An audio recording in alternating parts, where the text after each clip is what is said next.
Good day, good friends. We're in an exciting adventure this year. We're going to try to examine in our daily meditations the image and likeness of God in us and in all of creation. Now, you know that phrase is from the first chapter of Genesis, where God, speaking in the plural seemingly, says, "Let us create in our image. Male and female, let us create them." And so we struggled with that for many centuries, and we're going to try to unpackage that struggle in the course of this year. What does that mean that everything created, everything, not just humans, maybe humans are the most conscious part of creation, but not the only image and likeness of God. Everything your eyes can see or have ever seen are somehow a partial reflection of the image of God. Now, I'm going to offer you a metaphor. It might not work for some of you. Maybe your kids, or maybe even you, have a fidget spinner. They've become very popular in recent years. And for me, it's almost a perfect metaphor of what I'm saying. Because when I say we're created in the image and likeness of God, you're created in an image of relationship. If you look at it in static form, it's three. If you look at it in dynamic form, it's one.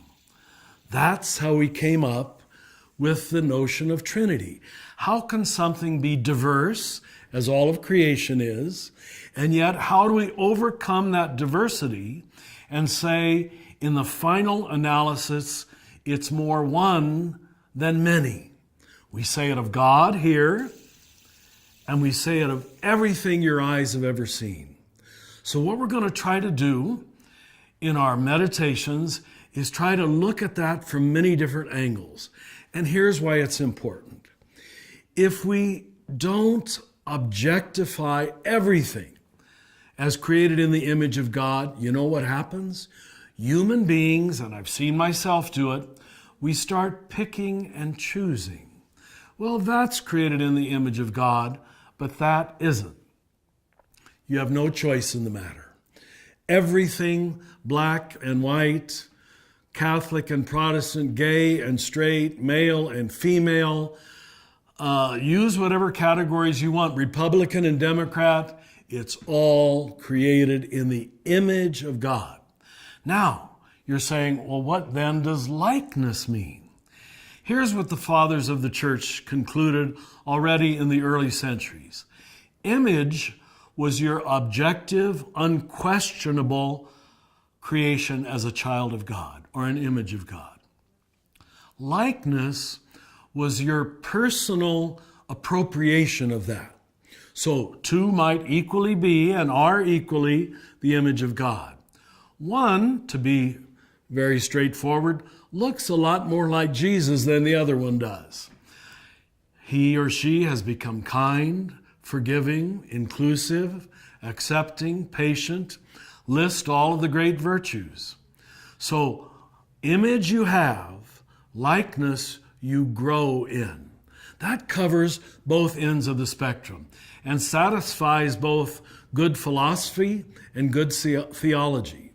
But remember again, it's not that Father is planted within you, Son is planted within you, Spirit is planted within you, to use the classic terms of God.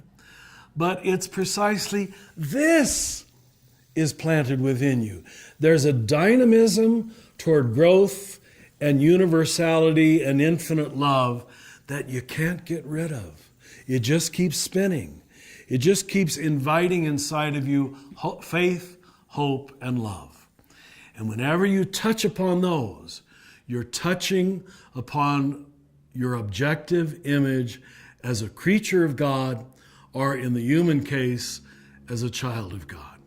So you see why it's going to take us a whole year to talk about this largest of all mysteries. Thank you for trusting us.